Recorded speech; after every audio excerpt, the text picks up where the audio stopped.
Bonjour tout le monde. Il y a quelques semaines, je parlais avec un Français et je l'ai poussé un peu sur des questions de politique, de société et tout ça. Et il m'a sorti un truc extrêmement évident, mais comme énormément d'évidence, très important pour expliquer la sensibilité des générations d'aujourd'hui. Il m'a dit, tu sais, je fais partie d'une génération qui n'a pas connu la guerre. Et il a continué, moi je n'ai jamais entendu tirer de ma vie. Waouh. Et en fait, depuis, je réfléchis à ça. Effectivement, le gars, il m'a révélé un truc très important. C'est-à-dire que aujourd'hui, en Europe et en France, il y a des générations qui n'ont pas connu de guerre, ni de guerre civile, ni de guerre, ni de vraie guerre, ni de troubles, ni rien. C'est-à-dire que c'est des gens qui vivent dans un modèle dans lequel ils sont nés et ils le considèrent comme acquis.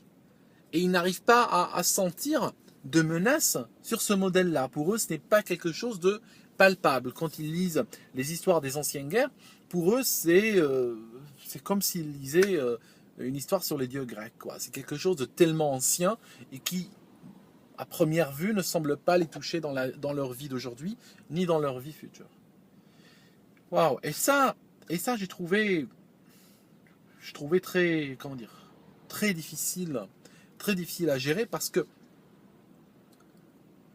il est très compliqué, je pense même qu'il est impossible, de faire véhiculer par des mots l'horreur des guerres et des guerres civiles à des gens qui ne les ont pas connues. Ça signifie que le mec, il comprendra de quoi je parle le jour où il entendra tirer. Mais malheureusement, ce jour-là, ce sera un peu trop tard pour les discours. Je vous donne un exemple tout simple. Il y a quelques jours, un jeune homme, j'ai utilisé le mot jeune et j'ai dû rajouter homme parce que c'est vrai que le mot jeune, il va bientôt falloir changer son nom dans le dictionnaire. Je l'utilise dans, on va dire, l'ancienne compréhension de ce mot-là. Un jeune homme a été poignardé à la carotide pour qu'on lui vole son portable.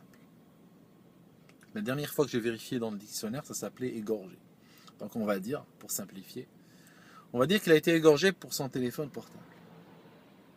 Et bien sûr, ça choque énormément de monde en France. J'aimerais vous dire un truc, mes amis. Franchement, je suis désolé d'avoir la faiblesse de dire des choses pareilles, mais c'est vrai. C'est vrai ce que je vais dire.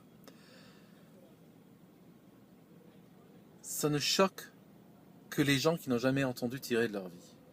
Parce que si tu t'éloignes de la Terre, tu vas sur Mars, et tu jettes un regard, on va dire, distant et neutre sur la Terre, sur l'humanité, et son état aujourd'hui en 2013. Ben, je vais vous dire un truc, mes amis. Égorger un type pour un téléphone portable, pour un café, ou pour encore moins que ça, c'est aujourd'hui la norme sur Terre, ce n'est pas l'exception. Vous trouvez que c'est exceptionnel que ça se passe? Alors je vais vous dire comment ça s'appelle cette exception. C'est l'exception française. Et c'est pour ça que vous devez défendre votre spécificité. Parce que le monde aujourd'hui est devenu un endroit extrêmement pourri, mes amis. Ça signifie que la plus grande partie de l'humanité vit dans des sociétés qui ont des choix extrêmement néfastes, extrêmement meurtriers. Ça signifie qu'aujourd'hui, si tu prends un téléphone portable et que tu as une machine qui te téléporte dans différents endroits du monde, eh ben, il y a probablement 7-8 endroits sur 10 où on va te tuer de diverses façons pour s'approprier de ton téléphone portable. On est dans un monde où la matière est en train de gagner sur l'esprit. Donc, en France, en Europe, quelques pays, on va dire, qui représentent une fraction de l'humanité, ont décidé de, malgré un passé violent, on a écartelé des gens à Paris, n'est-ce pas? On n'est pas en train de nier ce passé-là. Mais aujourd'hui, en 2013, il y a des sociétés qui ont fait un choix, le choix de l'apaisement, le choix de la paix, et ont choisi une parole de vie, si vous voulez. Le problème, c'est que ces gens-là sont extrêmement minoritaires. Mais parce qu'ils sont minoritaires, ils ont ce devoir de défendre leur mode de vie. Donc vous, Français, qui êtes obsédés par les minorités, je vais vous révéler un truc aujourd'hui, C'est que vous êtes une minorité. Vous êtes une minorité sur Terre. Et vous devez tout faire pour défendre votre spécificité, qu'on ne tue pas les gens pour des objets. Quand même extrêmement dingue de voir des Français te dire, en parlant d'Africains, ce sont des minorités. Je ne vois pas à quel titre ils sont une minorité. T'es la minorité, mon pauvre ami. T'es la minorité. Et le problème, c'est que avec l'immigration massive n'est pas importer des individus, auquel cas tu as encore des chances de pouvoir les intégrer ou les assimiler, mais tu importes des pans entiers de société. Ça signifie que tu les importes avec leurs problèmes, avec leurs valeurs et leurs choix. Or, la majorité des sociétés dans le monde ont clairement fait un choix de mort, un choix de violence.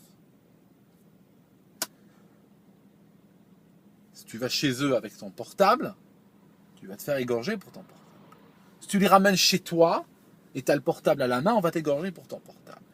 La terre, le sol, l'endroit où tu es, n'a pas vraiment d'importance, c'est les mécanismes, c'est les humains qui jouent un rôle. Je vais dire la palissade encore. Tu prends la ville la plus dangereuse du monde, tu la vides de ses habitants, elle devient la ville la plus sûre au monde. D'accord? C'est les gens. C'est ça le truc. Ce sont les gens qui font ce qu'un pays, ce qu'une société est. Et je peux vous rebalancer le compliment, c'est que si vous avez fait le choix de la lâcheté, le choix de vous écraser, le choix de vous écraser en essayant d'habiller ça d'un sentiment noble, soi-disant je défends les minorités, eh ben votre pays sera à l'image de ça. Et je pense aujourd'hui, si vous devriez lutter contre cette immigration massive, contre cette immigration de remplacement ou de peuplement, ça doit être, à mon avis, le critère numéro 1. Il y a d'autres critères, bien sûr, qui sont le respect de la culture locale, la dénaturation de la culture locale, l'économie, l'emploi, la qualité de vie, la crise de logement, tout ça. Il y a énormément d'arguments qu'on veut trouver. Mais l'argument numéro 1, à mes yeux, c'est cet argument de civilisation.